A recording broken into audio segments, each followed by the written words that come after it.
hordoftoota sanyii akaadaamii. Kun barsiisaa Nagaasaa Galaanaadha.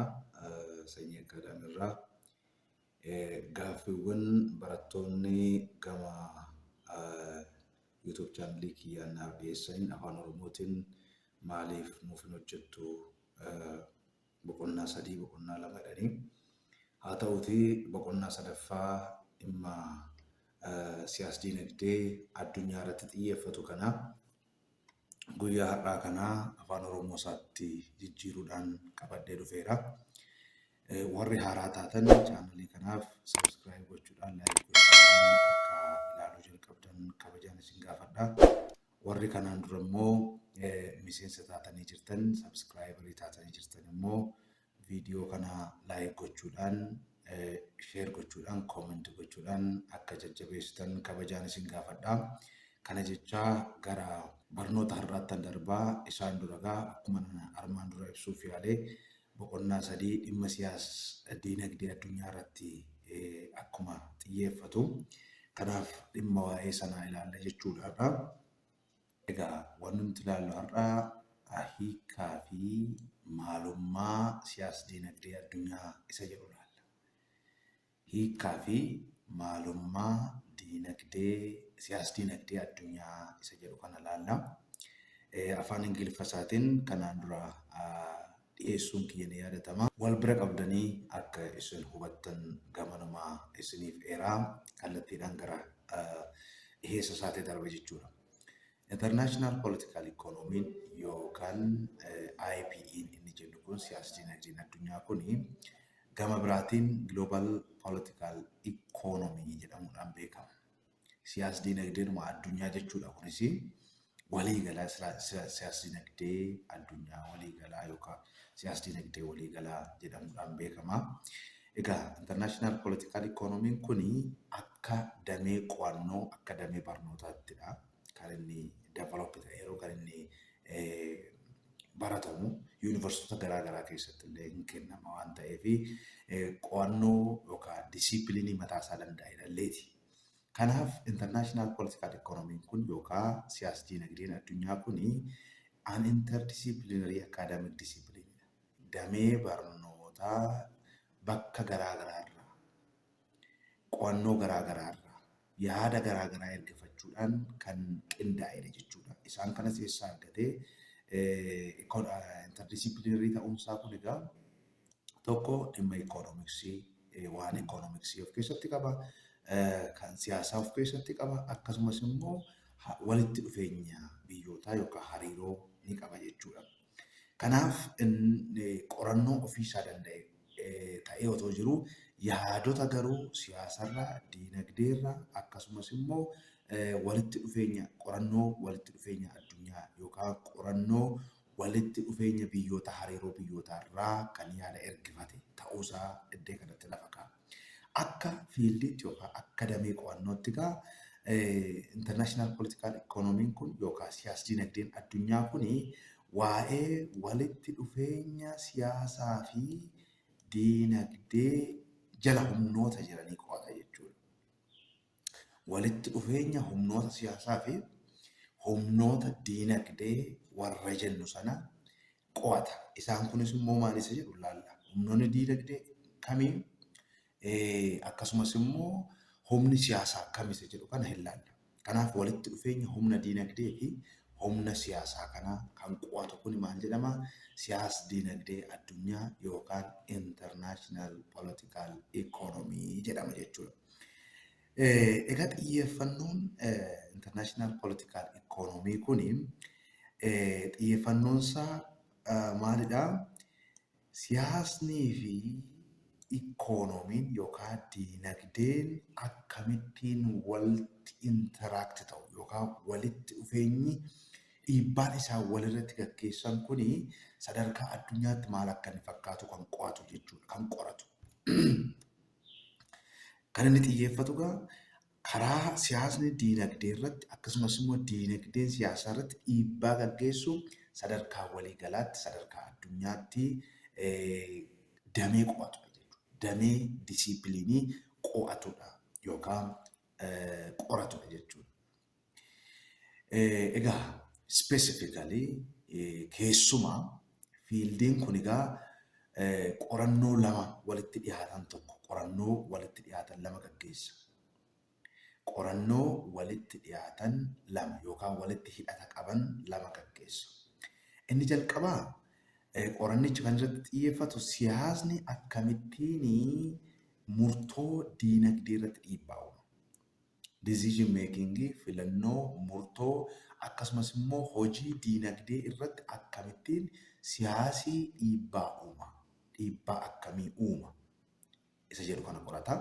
Inni lammaffaa immoo economic forcein yookaan humnoonni diinagdee akkamittiin siyaasa motivate gochuu danda'u, kakaasuu danda'u, akkasumas immoo dhiibbaa siyaasaa irratti karaa kamiin gaggeessuu danda'u isa jedhu. Iddoo kanatti wanti isin hubachuu qabdanii political forces humnoota siyaasaa warra jennu mootummaadha. Mootummaan humna siyaasaati. Siyaasni kan gaggeeffamu mootummaadhaan yookaan state isa jennu kanaanii. Humna diinagdee jechuun immoo foorsii diinagdee inni jennu kun immoo gabaadha. Gabaa fi mootummaa gidduu walitti dhufeenyaa fi dhiibbaa jiru. Dhiibbaa isaa walirratti gaggeessan kana hin qo'ata jechuudha. Kanaaf amma sadarkaa addunyaatti yoo fudhannu kan immoo maal jechuudha? Dhiibbaa siyaasni biyyoonni gabaa addunyaa irratti gaggeessan kanarratti xiyyeeffataa jechuudha. The field thus consists of two central dimensions. Kallattii lama qaba fiildiin kun. Ilaalcha lama. Dimensionii lama of keessaa qaba. Akkuma armaan olitti caqasuudhaaf yaallee dimensionii siyaasaa fi dimensionii diinagdeeti. Kan inni irratti xiyyeeffatu isaan kana ilaala jechuudha. Akkamitti akka isaan dhiibbaa walirratti gaggeessan. Political dimensioniin yookaan dimensioniin siyaasaa kunoo maalii jedha. Egaa dimensioniin siyaasaa kunii kan inni xiyyeeffatu kan inni ilaalu the use of power. Aangootti fayyadamuu humnoota siyaasa keessa jiranii mootummaa dabalatee jechuudha. Fi caasaa mootummaa keessa warra jiran humna aangoo isaanitti kenname kana fayyadamanii gaafa isaan decisionii godhan murtoo kennan jechuudha. Siyaasa aangoo siyaasaatti fayyadamanii yeroo isaan murtoo dabarsan, seera baasan, hojii itti gaafatamummaa isaanii bahan kanaafuu political dimensionii isaa kana. All these actors kanaafuu mootummaa fi qaamonni caasaa mootummaa keessa jiranii, caasaa siyaasaa keessa jiran kuni waa'ee faffaca'iinsa yookaan raabsaa production yookaan meeshaalee uummanni gabaan consume godhu sana irratti murtoo kennu. Fakkeenyaaf akka biyya keenyaatti yoo fudhataniitu ta'e mootummaan yeroo inni taa'ee meeshaalee bu'uuraa, meeshaalee uummanni barbaadu fakkeenyaaf kan akka simintoo fa'aa argataniitu yoo ta'e kan akka meeshaalee consumptioniidhaaf manatti nyaataaf fayyadamaman kana kan boba'aa fa'aa kana yeroo mootummaan akkaataatti raabsamu kana murtoo taa'ee gaggeessu murtoo siyaasaatiin kallattii qabsiisuun argina. Inni kun gabaanni political dimension isaati jechuudha. Egaa siyaasni aangoon siyaasaa argataniitu yoo ta'e akkuma hubatamu aangoon siyaasaa seera uuma. Seera kana tumeetu akkamittiin siyaasa keessatti mootummaa fi uummanni biyya sanaa kaayyoo gooroo waliinii qaban sana achii gochuu danda'u. Argachuu danda'u isa jedhu kana lafa kaa'aa siyaasa kallattii qabsiisa karaa nageenyaatiin, karaa diinagdeetiin, karaa siyaasaatiin, hawaasummaatiin, teeknooloojiidhaan seera baasuudhaan goolii yookaan galma biyyattii, galma uummata biyya sanaa akkamittiin galmaan ga'uun danda'a, argachuun danda'ama isa jedhu irratti seera kenna. Kanaafuu siyaasni murtoowwan gurguddoo gabaa irratti dhiibbaa gochuu danda'an dabarsa jechuudha. Murtoowwan jajjaboo gabaa irratti dhiibbaa gochuu danda'an dabarsa jechuudha. Inni kun egaa political dimension isaati yookaan kallattii siyaasaa yookaan paartii siyaasaati. Inni biraa economic dimensionii diinagdeeti jechuudha. Inni kun immoo egaa dimensionii diinagdee international political economy kuni akkamittiin meeshaaleen scarce ta'an oomishoonni riisorsiin jiran qabeenyi murtaa'aa ta'e kuni qabeenyi baay'inaan limited ta'e kuni akkamittiin namoota dhuunfaa garee fi akkasumas biyyoota gidduutti equitable karaa ta'e, karaa gita ta'een, karaa haqa qabeessa ta'een akkamittiin distribuut ta'uu qaba, raabsamuu qaba isa jedhu kanarratti xiyyeeffata jechuudha. Egaa ikoonomiksiin, fiildiin ikoonomiksii kan inni itti uumame fedhiin namaa daangaa hin qabu, garuu qabeenyi jiru immoo daangaa qaba, daangaa jira. Kanaafi fiildiin ikoonomiksii akkamittiin qabeenya murtaa'aa ta'e kana fedhii namaa isa daangaa hin qabne kana akkamittiin guutuu dandeenya isa jedhu irratti akka fiildiin isaa uumame qorattoonni lafa kaa'ani. Kanaaf amma ikoonomiksii jechuun qabeenya jiruun akkamittiin fedhii namoota daangaa hin qabne kan satisfaayi gochuu dandeenya, guutuu dandeenya yookaan atleast sadarkaa ta'e guutuu dandeenya isa jedhu lafa kaa'a. Kanaafuu gabaan immoo foorsii ikoonomii kanaati yookaan humna ikoonomiiti gabaan. Diinagdeen kan inni tarkaanfatu gabaadhaan. Gabaan yoo hin tarkaanfatu ta'e diinagdeen tarkaanfachuu hin danda'u.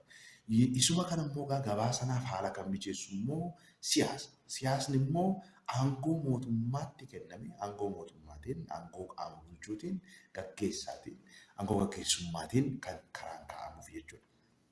Egaa gabaa jechuun iddootti waa bitanii fi waa gurguran qofaa miti. Gama kanaan yoo ilaallu karaa siyaas dinagdee kanaan yoo ilaallu gabaa jechuun bakkatti waa bitanii fi waa gurguran qofaa. Kanaafuu tokko human behavior gochaa namaa, amala namaa, jiruu jireenya namaa, jireenya hawaasaa shape godha, kallattii qabsiisa. Namni gaafa waa bitu mi'a sana bita qofa miti. Namni gaafa waa gurguru sana qofa gurguramti. Yaada wal jijjiiruun jira, aadaa wal jijjiiruun jira, jiruu jireenya keessaa bu'aa ba'ii jiru sana waliin mari'atanii walitti dabarsuun jira. Akkam jirta? Gabaan keessa dhaqxanitti yoo ta'e namni jalqaba meeshaan kun meeqa jedhee jalqaba. Akkam jirta nagaa fayyaa jedhee nagaa wal gaafateeti waa walii dabarsaa haala keessa jiru wajjin maala keessa akka namichi sun erga hubatee boodadha. Namni kan inni waan bittaa gurgurtaa keessa galu. Wanti dursu nagaadhaa, fayyaadhaa, qilleensi maal fakkaata, haalli biyyaa maal fakkaata, jiruu jireenya, oomishi gabaan maal fakkaata, waan jedhu kana erga walii qoratee booda walitti gurgura. Kanaafuu gabaa jechuun iddootti waa bitaniif waa gurguran qofa osoo hin taane gochaalee isaa wal darban, yaada wal jijjiiru, aadaa wal jijjiiru, afaan wal jijjiiru, haala jiruu jireenyaa wal gaafatanii wal faana hojjechuu sana wajjin illee wal qabata. Kanaafuu amala namaa, jiruu jireenya namaa, consumption pattern namaa, haala waa consume gochuu namaa, haala qusannaa namaa, haala kallattii garaagaraa waa'ee oomishaa, waa'ee biyyaa, waa'ee kan waan hedduu iddootti wal jijjiiranii amala namaa, jiruu jireenya namaa ittiin sheeppi godhanidha jedha maarkeetiin kun. Kanaafuu international political economiin kun kan irratti xiyyeeffatu teenshinii yookaan walitti dhufiinsa intersectionii maarkeetii fi steetii gidduu jiru, mootummaa gidduu jiru yookaan gaavarmentii gidduu jiru irratti kan xiyyeeffatu jechuudha. Maarkeet inni jennu kun namoonni dhuunfaanis akkasumas immoo corporations dhaabbatoonni fiirmonni garaagaraa self interested hojii dhuunfaa isaanii fedha isaaniitiin kan keessatti hirmaatan. Namni gaafa bitu waa bitachuu fedhii isaatiin dhaqee bitata, waa gurgurachuu gaafa oolchigaa fedha isaatiin dhaqee gurgurata jechuudha. Kanaafuu maarkeetii inni jennu kun namoonni dhuunfaa iddootti gochaa ofii isaanii, fedhii ofii isaanii, hojii ofii isaanii keessatti engage godhan jechuudha. Gama biraan immoo isteet inni jennu kun immoo namootni maarkeetii sana keessatti hojii dhuunfaa isaanii irratti bobba'anii jiran kun collective action yookaan hojii waliigalaa namni waa bitu, namni waa gurguru, namni waa dhiyeessu, namni waa oomishu baay'ee iddoo kanatti waan sirnachuu qabdani waa'ee maarkeetii yeroo odeessinu nuti waa'ee namaa qofaa miti, waa'ee oomishaa, waa'ee raabsaa fi waa'ee consumption fayyadama meeshaalee oomishamanii fi raabsamanii sana odeessina jechuudha iddoo kanatti. Meeshaan tokko ni oomishama. Iddootti oomishame immoo qaama ta'een hin socho'a bakka ta'etti raabsama.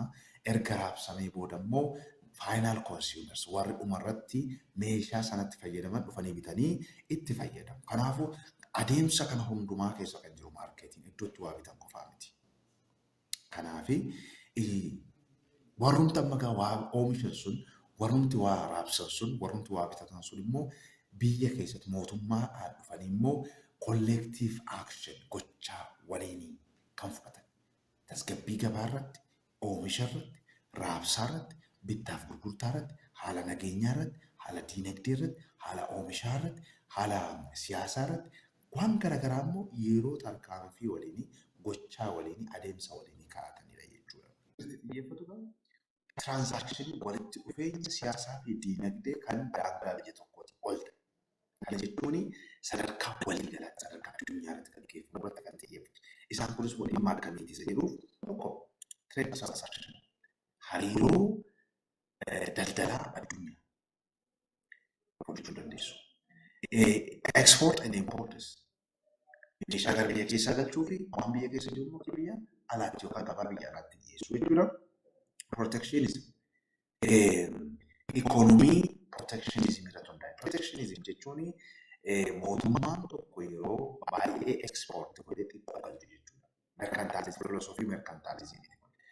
Merkantaalizimiin maal jedhaa? Mootummaan tokko ikoonomiin isaa akka guddatu yoo barbaada ta'e jedha. Mootummaan tokko ikoonomiin isaa diinagdeen isaa akka guddatu barbaada yoo ta'e meeshaa baay'ee gabaa alaatti export gochuudhaan xiqqoo immoo gara biyya keessaatti import gochuudha. Isuma sana yommuu kallattii isaa danda'ameen waan import godhu sana substitute gochuudha. Biyya keessatti oomisha biyya keessaatiin bakka buusuu qaba jedha. Isa qofaa miti jedha. Mootummaan biyya sanaa maal gochuu qaba? Indastiriiwwan biyyattii keessa jiran infaanti ta'an indastiriin biyyoota biraa dhufanii akka isaan gabaa irraan dhuunfanne akka isaan dadhabsiifne eeguu qaba jedha konseptiisa. Gama biraan taariif. Taariif jechuun egaa meeshaa tokko gara alaatti yoo baastu waan kaffaltu yookaan galchitu immoo waan kaffaltu jechuudha.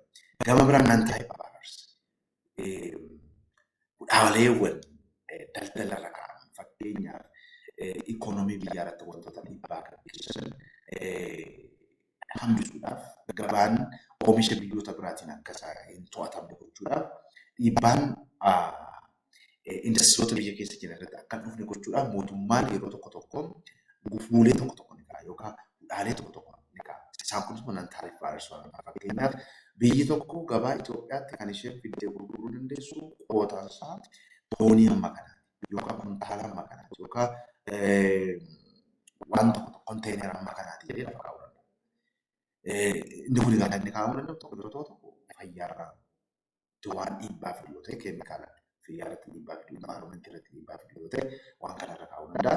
Gama biraatiin immoo carraa hojii uummata yookaan uummata biyya keessa jiran irratti cufa yoo ta'e waan akkasiitti kaa'uu danda'a. Diinagdee biyyaa irratti dhiibbaa qaba yoo ta'e nan taariif baay'ee kana kaa'uu danda'a jechuudha.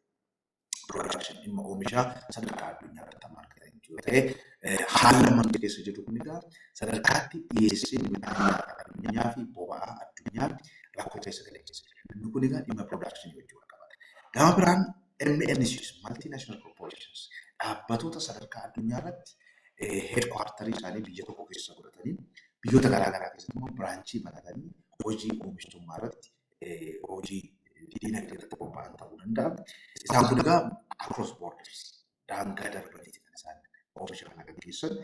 Kanaaf egaa wantoota lamas keessa jiran irraa akkuma dursa ibsine wantoota jajjaboo lamaan dhimma international policy kana keessa siyaasa diinagdee addunyaa kana keessa jiru jenneerra inni tokko maarkeetiidha. Akkuma jedhamu maarkeetiin egaa namoonni dhuunfaan akkasumas dhaabbattoonni fiirmoonni akkaataa isaan operate godhan ofiishaalii fedha isaaniitiin operate godhan ta'uusaa ni hubanna. Inni biraa immoo mootummaadha. Qaama siyaasaa jechuudha. Aangoo siyaasaa kan qabu murtoo dabarsuu kan danda'u dhimma sana tasgabbeessuu, gabaallee tasgabbeessuu kan danda'u, intarviyu gochuu kan danda'u, haala mijeessuu kan danda'u, gabaarratti dhiibbaa uumuu qaama danda'u qaama mootummaati jechuudha. Gaafa manteenyaa interchangeabilii fayyadamaa deemaa. Kanaafuu isteet inni jennu kun egaa mootummaa inni jennu kun primary political institution dhaabbata siyaasaa isa jalqabaati. Murtoo kan kennu seera kan tumu isa, seera kan hojiirra oolchuu isaa, akkasumas immoo seera kan hiiku mootummaa. So it is primary political institution. Dhimma international system sirna siyaasaa addunyaa har'aa keessatti international system har'aa kana kan mijeessan kan gaggeessan qaama mootummaa kanaati. Argitaniitu yoo ta'e hubattaniitu yoo ta'e murtoowwan gurguddoo addunyaa kanarratti darban hunduma isaa mootummoota biyyoota garaagaraatu walitti dhufanii maal godhanii murtoo dabarsan.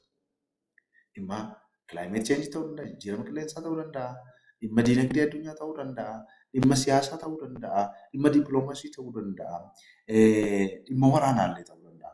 Dhimma waraana Raashiyaa fi Ukireen gidduutti gaggeeffamu kan argitanitti yoo ta'e, Yuunaayitid Neeshinitti dhufanii wal sassaabanii dhimma sanarratti murtoo dabarsan. Waliin mari'atanii dhiibbaa gaggeessan. Kun egaa maal jechuudha? Primary political institutionota isaa. Kanaafuu international systemiin dugda biyyootaa irratti kan inni ijaaramee jiru. Hiikan qaba. International systemiin kun isteetonni yookaan biyyoonni yoo isaan walitti dhufanii akka inni dhaabbatu, akka inni hojjetu, akka inni tasgabbaa'u, akka inni filoo qabaatu, akka inni tasgabbii qabaatu, nagaa qabaatu yoo hin godhan ta'ee international systemiin hiikan qabu jechuudha.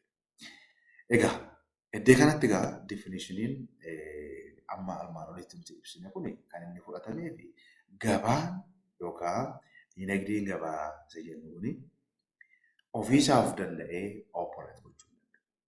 Function gochuu hin danda'u. Hojjechuu hin danda'u. Kanaafuu maal barbaada? Political order barbaada yookaan sirna siyaasaa barbaada. Sirna siyaasaa kana kan gaggeessu mootummaa. Mootummoonni walitti dhufanii sirna siyaasaa addunyaa kanaa hiika itti kennanii kallattii kan qabsiisan isaan kana jechuudha. Gabaabaadhumatti egaa state and market warra jennu kun gabaa fi mootummaa yookaan qaama siyaasaa inni jennu kun international political economy keessatti gahee guddaa qabu jechuudha. Guyyaa har'aadhaa gabaabaadhumatti maalummaa fi hiika siyaas-dinagdee addunyaa ilaallee irraa jechuudha. Maalummaa fi hiika siyaas-dinagdee addunyaa ilaalleera. Siyaas-dinagdee addunyaa jechuun egaa walitti dhufeenya yookaan hariiroo dinagdee fi siyaasaa gidduutti jiru sadarkaa addunyaa sadarkaa waliigalaatti kan qoratudha jechuudha. Isaan kun immoo foorsii mataa isaanii of jalaa qaban yookaan humna mataa isaanii of jalaa qabanii states inni jennu kun political forceedha. Humna siyaasaati stateetiin mootummaanii gama biraatiin immoo market yookaan gabaa inni jennu kun immoo humna dinagdee. Isaan kun egaa dhimmoota kanarratti interact waliin godhan jechuudha. Gabaan mootummaa irratti dhiibbaa gaggeessa. Mootummaan immoo gabaa irratti dhiibbaa ni gaggeessa. Isaan kun immoo wal malee function gochuu akka hin dandeenye hubanneerra jechuudha. Gabaabumatti barnoonni har'aa kana fakkaata.